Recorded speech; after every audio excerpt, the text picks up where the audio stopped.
agora somos o Nixon. Vem ser com a gente. Olá, o Tá na Rede de hoje vai falar, muito resumidamente, sobre a vida de Pedro II como monarca e um pouquinho do Segundo Reinado. Fica aí para você saber de que nós vamos falar.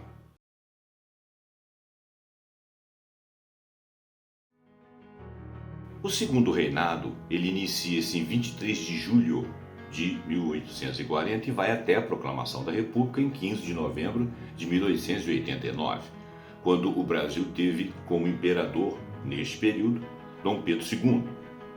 Nascido em 1825, Dom Pedro II faleceu em 1891, 2 anos após a proclamação da República e seu exílio. Foi caracterizado por uma época com relativa paz, paz entre as províncias. Houve uma abolição gradual da escravatura até ser concluída em 1888, a abolição de fato, mas também foi o período da Guerra do Paraguai, um período importante que eu revelei no programa passado, com todas as suas vicissitudes, embora resumidamente. Dom Pedro II, ele foi batizado Pedro de Alcântara e uma série de outros nomes, porque eles tinham o hábito de homenagear reis, pessoas, amigos, etc. E ele fazia, obviamente, parte da família real brasileira, porque era filho de Pedro I, Dom Pedro I, e da Dona Leopoldina. O pai foi imperador do Brasil entre 1822 e 1831, e em 1831 ele sai e vai para Portugal. Pedro de Alcântara cresce na companhia de amas e aias e regentes, ele e suas irmãs. Por quê? Porque o pai havia saído do país e o pai vem a morrer em 1834, depois de passar por algumas agruras em Portugal, e a mãe já havia falecido um ano após o seu nascimento. Dom Pedro II perde os pais cedo, mas foi criado com muito cuidado. Ele era o herdeiro do trono do Brasil. Tinha muito da aparência da mãe, ele herdou seus traços, mas tinha muito do temperamento do pai. Era afoito, não era de deixar as coisas para outro dia, respondia rápido às demandas, era franco como o pai e também dado a namoros e amantes, ou seja, muito parecido com o pai. O jovem Pedro de Alcântara estudou muito. Por formação, pautou-se na moralidade. Para que o império e o futuro imperador Dom Pedro II passasse uma imagem mais séria, a educação moral do jovem príncipe foi rígida. Os casos extraconjugais de Dom Pedro II foram muitos, mas a palavra de ordem de seu temperamento fora a descrição até por educação. Os casos que seus biógrafos externaram ou externam vieram por cartas guardadas e divulgadas sem grande alarde, e muitas delas na atualidade. Das atualidades conhecidas de sua biografia, fala-se de sua biblioteca. Dom Pedro II tinha fama de sábio. Conhecia aramaico, além de diversas línguas vivas, entre elas o francês. Correspondia-se com a maior parte dos cientistas de seu tempo, bem como com compositores, cantores e atores. Trouxe muitas novidades para o país, mas sua famosa biblioteca no Rio de Janeiro também tinha outra finalidade. Servia de ninho para seus amores clandestinos. Pedro de Alcântara é senhor de vastos conhecimentos, porém ponderado em atitudes.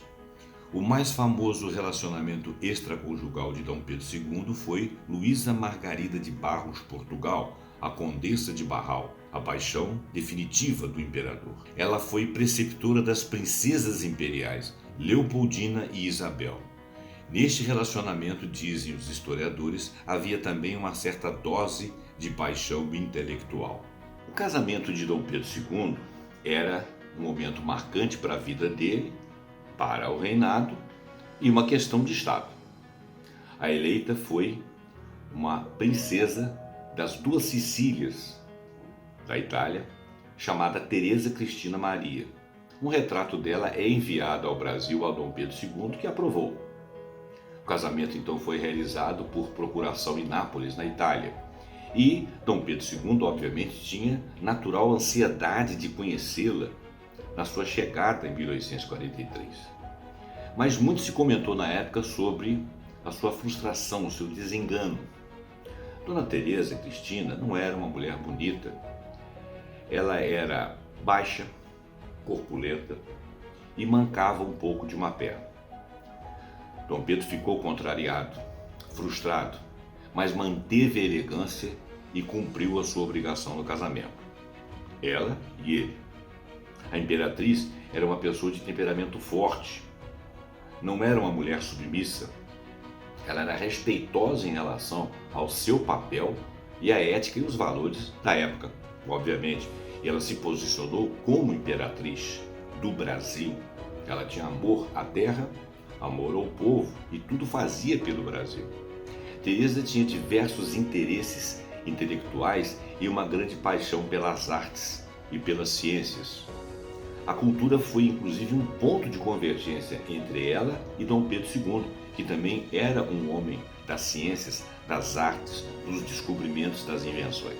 Assim, a vida doméstica deles, entre entreveros naturais de um casal, mas como estadista, foi estável. Permaneceram casados até o falecimento de Teresa Cristina em 1889, pouco tempo depois da proclamação da República e de seu exílio, e juntos Pedro II e Teresa Cristina tiveram 4 filhos, Afonso, Isabel, Leopoldina e Pedro Afonso. Os 2 meninos morreram e ficaram Isabel e Leopoldina. O imperador Dom Pedro II tinha como filosofia que a grandeza da alma estaria em preservar-se sua humildade. Entre tantas outras virtudes, seu reinado teve como marca a modéstia e a humildade, e isso é fato constatado. Em 1840, os liberais queriam recuperar o poder que estava nas mãos dos conservadores e acreditavam que a coroação do imperador colocaria fim em todos os conflitos do país e assim anteciparam sua maioridade. A partir daí, então, inicia-se o segundo reinado, que duraria 49 anos. Em termos econômicos, o destaque era a economia cafeeira. Durante quase todo o século XIX, o principal produto de exportação brasileiro foi o café. As zonas produtoras de café nesse período eram o Vale do Paraíba, entre o Rio de Janeiro e São Paulo, o Oeste Paulista e a zona da Mata Mineira, e das proximidades da cidade do Rio de Janeiro se expande ao Vale do Rio Paraíba do Sul. A estrutura produtiva entre 1830 e 1880 era a mesma utilizada no ciclo açucareiro, ou seja, o latifúndio monocultor e escravista. A partir da década de 1870, o interior paulista passa a liderar a produção e a exportação do café. Surge nesta região uma nova mentalidade das elites rurais marcadamente empresarial. Portanto, verifica-se nas décadas 1850 a 1870 a chamada fase do Vale do Paraíba, uma tendência econômica de restauração e fortalecimento da estrutura agroexportadora, mas escravista, associada a uma tendência política de apoio ao regime monárquico. Nos anos 1880, entra-se na fase do Oeste Paulista. A tendência predominante na economia é a articulação entre o café e os investimentos industriais, os bens de consumo associados a uma tendência política de oposição à monarquia. Já havia então surgido o Partido Republicano a esta altura. O primeiro passo para o fim da escravidão, em lei, foi a Lei Eusébio de Queiroz, que proibia o tráfico negreiro. Essa lei de 1850. Outras vieram depois. A escravidão só foi definitivamente extinta no Brasil em 1888. Porém, perfazia como força de trabalho, nessa época, 5% dos trabalhadores, mais ou menos concentrados no Vale do Paraíba. Isso comparado com 1822, na época da proclamação da nossa independência, que na época correspondia a 60% da força de trabalho. Então houve uma drástica diminuição. No momento da abolição da escravatura, muitos homens, muitos intelectuais, já eram homens com origem na raça negra, e muito da cultura também tinha essa origem e já estava sendo mais aceita. O crescimento econômico neste período é atribuído ao reflexo do fim do tráfico negreiro em 1850. Por quê? Porque os recursos passaram a ser utilizados não mais para compras ou para tráfico de escravos, mas para outros investimentos, como, por exemplo, estradas de ferro, que aumentou bastante. Entre 1850 e 1870, houve a chamada Era Mauá. A economia cafeicultora, monocultora e exportadora continuou sendo a base econômica do país, mas ocorre a tentativa de desenvolvimento industrial e de infraestrutura. Os investimentos nesses setores foram principalmente de Irineu Evangelista de Souza, o Barão de Mauá. Ele investiu em ferrovias, indústrias, navio a vapor, empresas de navegação, bondes no Rio de Janeiro, bancos e sistema telegráfico. O Brasil também produzia açúcar, principalmente no Nordeste, algodão no Maranhão e borracha na região amazônica. Um acontecimento marcante na história do Segundo Reinado foi a Guerra do Paraguai, iniciada em 1864. Reuniram-se Brasil, Argentina e Uruguai, formando-se a Tríplice Aliança, lutaram contra o Paraguai de Solano Lopes. As consequências para a economia do país e para a monarquia foram ruins, incluindo grande endividamento. O conflito foi resultado do choque de interesses territoriais, econômicos e políticos entre as nações da Bacia do Prata. Se encerra em 1870 o conflito, não antes de deixar um rastro de morticínio desnecessário entre parte considerável dos paraguaios, mas também dos outros envolvidos, através das guerras ou da guerra, doenças, maus-tratos, inépcia, falta de capacidade político-diplomática e desconhecimento de terreno, o terreno da guerra. A guerra consolida a posição do exército na sociedade brasileira. Entrariam para a história oficial personagens como Caxias, Osório, Mena Barreto, Canabarro, Sena Madureira, Deodoro da Fonseca e muitos outros, mas esta mesma guerra é nefasta para a monarquia e determina a sua superação. Militares, prestigiados com a guerra, entrariam em choque com o regime dali para frente. Dom Pedro II seguiu sempre firme em seu propósito de travar contato com as mais proeminentes mentes de seu tempo. Não apenas no Brasil, muitas delas fora do mundo, inclusive com cartas, com correspondência, não importando o status de quem era essa pessoa na sociedade ou na sociedade de onde ela era oriunda.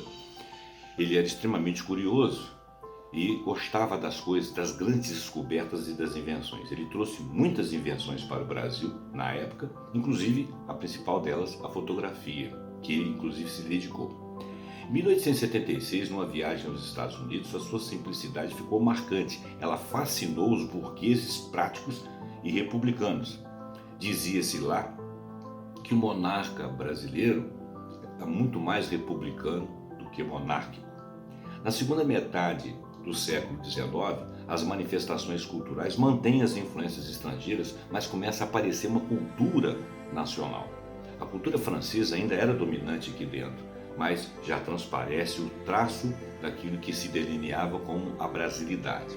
A República então é proclamada, mas no final a monarquia teve uma queda indigna e eu diria até desrespeitosa para com a família imperial da forma como ela esteve governando o Brasil naquele período. Eles foram colocados de madrugada numa lancha para chegar a um navio a vapor rumo à Europa, sendo então banidos todos os entes da família imperial assodadamente. Um diplomata, o conde de Velserheim, dá seu testemunho no final dizendo a seguinte frase: a dignidade e o absoluto controle caracterizaram a atitude de Sua Majestade Pedro II enquanto esteve a bordo do navio. Nenhuma palavra de queixa ou de acusação passou pelos lábios do imperador. Absteve-se igualmente de qualquer observação a respeito da crueldade de seu destino. A imperatriz não suportou estar longe do Brasil e faleceu em dezembro daquele mesmo ano, 1889.